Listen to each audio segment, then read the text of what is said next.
Hi friends, तो आज हम चालू करने वाले हैं मॉडर्न फिजिक्स के लेक्चर 1 के साथ। और लेक्चर 1 का हमारा टॉपिक है इलेक्ट्रोमैग्नेटिक वेव्स। उससे वीडियो चालू होने से पहले एक डिस्क्लेमर और एक रिक्वेस्ट है, प्लीज़ आप सभी चैनल को सब्सक्राइब कर लीजिए, वीडियो को लाइक कर लीजिए। और हम चालू करते हैं लेक्चर के साथ। तो पहले हम देख लेते हैं कि इलेक्ट्रोमैग्नेटिक वेव्स होती क्या है। इलेक्ट्रोमैग्नेटिक वेव्स क्या है कि ये एक वेव जा रही है, मान लीजिए इस डायरेक्शन में। तो उस डायरेक्शन के परपेंडिकुलर एक इलेक्ट्रिक फील्ड होती है, एक मैग्नेटिक फील्ड होती है, और तीनों एक दूसरे के म्यूचुअली परपेंडिकुलर होती हैं। ओके, तो इसे इसकी डेफिनेशन हम कह सकते हैं coupled electric and magnetic oscillations that move with the speed of light and exhibit typical wave like behaviour. ये एग्जांपल दिया हुआ है, जैसे कि मान लीजिए ये आई कैप डायरेक्शन में वेव का डायरेक्शन आई कैप है, जो इलेक्ट्रिक फील्ड है वो जे कैप है, मैग्नेटिक फील्ड के कैप डायरेक्शन में है। और 1864 में जे मैक्सवेल ने कहा था कि accelerated electric charges generate linked electric and magnetic disturbances that can travel indefinitely through space.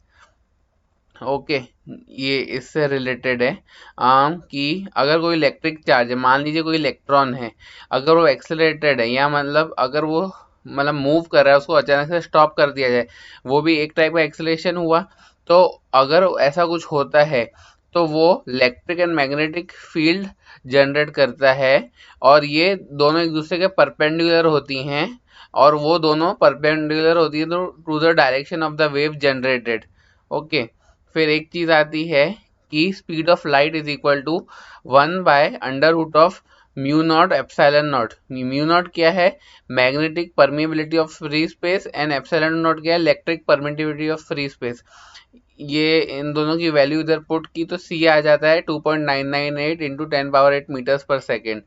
Okay, और ये जो वेव्स होती हैं they obey the principle of superposition, that is at a given instant, कि हमें पता है हाँ कि एट अ गिवन इंस्टेंट, जो एट अ गिवन पॉइंट जो इंस्टेंटेनियस एम्पलीट्यूड होगा वेव का, वो एक्चुअली इंडिविजुअल वेव्स जो उस पॉइंट पे तब प्रेजेंट है उनके इंस्टेंटेनियस एम्पलीट्यूड का सम होगा। ओके, फिर नेक्स्ट चीज आती है कि जो एम्पलीट्यूड होता है उसको हम बाय डिफॉल्ट, ओके, हम किससे रेफर करते हैं? Maximum value of the wave variable.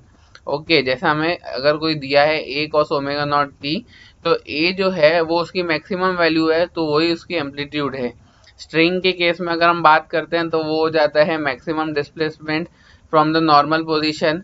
Water के केस में होता है वो maximum height of water relative to the normal level. Sound में होता है change in pressure relative to the normal pressure. Okay, ये कुछ एग्जांपल्स थे। हम एम्पलीट्यूड किस सेंस में बात कर रहे हैं।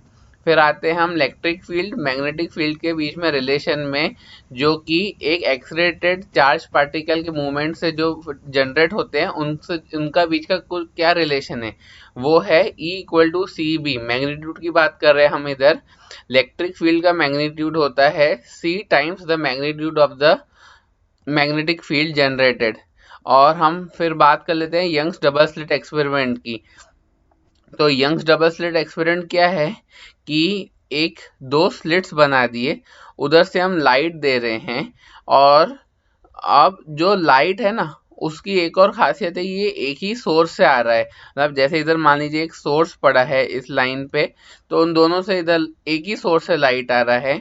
और हम मान लेते हैं कि एट अ हाइट y, ये इधर स्क्रीन पड़ी है, उधर हम देख रहे हैं। अब हम क्या देखते हैं कि ये हर जगह इक्वल इंटेंसिटी से नहीं लाइट आ रही है, इधर फ्रिंजेस फॉर्म हो रहे हैं। ओके, मतलब कुछ पैटर्न्स फॉर्म हो रहे हैं लाइट के अलग अलग इंटेंसिटी के। इन दोनों स्लिट के बीच का डिस्टेंस स्मॉल डी है, और ये स्लिट्स और स्क्रीन के बीच का जो परपेंडिकुलर डिस्टेंस है वो कैपिटल डी है। ओके, ये एंगल थीटा है from the centre mid point of the two slits. तो हमें पता है for capital D much much greater than small D, जो थीटा है वो बहुत छोटा होगा। अगर थीटा बहुत छोटा है तो sine theta equal to tan theta हम अप्रोक्सीमेशन लगा सकते हैं, और टेन थीटा में पता है y बाई डी है, तो साइन थीटा हो गया y बाई डी। ओके, अब हम क्या करते हैं, इधर से एक परपेंडिकुलर ड्रॉप करते हैं इस पे। हम क्या करना चाह रहे हैं, इधर हमारा इधर एम ये है कि हमें फाइंड करना है कि जो इनका पार्ट डिफरेंस है वो कितना है, इन दोनों पॉइंट से जो लाइट निकल रही है उसका पार्ट डिफरेंस कितना है। तो हमने इधर परपेंड ड्रॉ किया। अब हम इस लाइन को और इस लाइन को तकरीबन इक्वल मान सकते हैं, okay, for D much much greater than capital D much much greater than small d. तो ये जो इतना पार्ट है, ये पार्ट डिफरेंस आया। अब ये एंगल अगर थीटा है, ओके, तो ये वाला एंगल कितना होगा, 90 माइनस थीटा होगा, करेक्ट।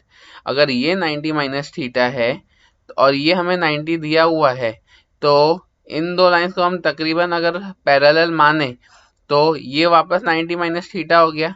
तो ये क्या हुआ, ये 180 minus 90 minus of 90 minus theta हुआ, मतलब ये थीटा हो गया। तो इस राइट ट्राइंगल के लिए हम थीटा निकाल रहे हैं, मतलब टेन थीटा की वैल्यू निकालते हैं। और क्योंकि थीटा छोटा है बहुत, तो sine theta equal to tan theta equal to Y by D तो था ही, और इस केस में आ जाएगा हमारे पास sine theta delta x by small d, delta x by small d sine theta.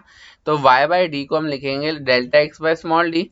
तो डेल्टा एक्स कितना गया, small d into y by capital D, okay. ये आ गया हमारे पास पार्ट डिफरेंस। अब फेज डिफरेंस क्या होता है, फेज डिफरेंस होता है 2 pi by lambda into path difference. Path difference हमने D Y by capital D इधर मल्टीप्लाई कर दिया, तो क्या आ गया, फेज डिफरेंस। अब फॉर कंस्ट्रक्टिव इंटरफेरेंस हमें क्या चाहिए होता है कि फॉर कंस्ट्रक्टिव इंटरफेरेंस जो फेज डिफरेंस है दो वेव्स का, वो एक इवन मल्टीपल होना चाहिए पाई का, और फॉर डिस्ट्रक्टिव इंटरफेरेंस वो ऑड मल्टीपल होना चाहिए पाई का। तो हमने वो इधर फॉर्मूला लगा दिया, phi equal to 2n pi for constructive interference, और डिस्ट्रक्टिव इंटरफेरेंस के लिए 2n प्लस 1 टाइम्स ऑफ पाई। और यही सेम चीज़ अगर हम लैम्डा पे लगाएं तो फॉर कंस्ट्रक्टिव इंटरफेरेंस से क्या फॉर्म होती है, ब्राइट फ्रिंजेस फॉर्म होती हैं, डिस्ट्रक्टिव से डार्क फ्रिंजेस फॉर्म होती हैं, ओके। तो एक ही सेकंड बैटरी लो, हाँ।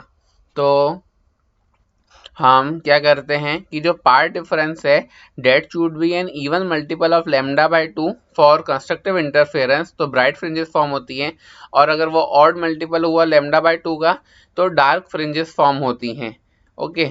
फिर नेक्स्ट चीज़ आती है फ्रिंज विड्थ। फ्रिंज विड्थ क्या होती है कि दो फ्रिंजेस के बीच का जो मतलब y है, वो एक फ्रिंज की विड्थ कितनी है, वो fringe width equal to y2 minus y1। अब हमने ऐसा क्यों किया, ऐसा इसलिए किया कि एक ब्राइट फ्रिंज मान लीजिए y1 पे फॉर्म हुई, दूसरी ब्राइट फ्रिंज y2 पे फॉर्म हुई, तो उन दोनों के बीच में एक डार्क फ्रिंज होगी। वो डार्क फ्रिंज के विड्थ हम निकाल लेते हैं, ओके। तो वो आ गया कि y2 माइनस y1। अब हमें y पता है क्या होता है, d, हमने इधर अच्छा इधर देखा था ना, हाँ, ये y कितना था, d times delta x by small D, okay. तो d times delta x by small D x1 minus x2 कर लेते, सॉरी x2 माइनस x1 है, ये x2 है, ये x1 है, थोड़ी लिखने में गलती हो गई है। तो d बाई डी कॉमन आया, delta x2 minus delta x1, okay. अब अगर हमें फ्रिंज विड्थ चाहिए तो हमें दो कंसेक्यूटिव फ्रिंजेस के लिए देखना पड़ेगा, और हम देख रहे हैं कि इधर हम लेते हैं वो वाला केस जिसमें कंस्ट्रक्टिव इंटरफेरेंस हो रहा है, राइट। तो डेल्टा x2 हो गया 2 लैम्डा, डेल्टा x1 हो गया लैम्डा, तो 2 लैम्डा माइनस लैम्डा, ये आ गई d lambda by small D, capital D bye small d into lambda, ये होती है फ्रिंज विड्थ। और आज के लिए बस इतना ही। नेक्स्ट लेक्चर में हम कंटिन्यू करेंगे, जो लेक्चर 2 आएगा वो होगा हमारा टॉपिक ब्लैक बॉडी रेडिएशन पे। आज के लिए बस इतना ही। Thank you. आपको वीडियो पसंद आया तो प्लीज़ लाइक कर लीजिए और चैनल को सब्सक्राइब कर लीजिए। Thank you.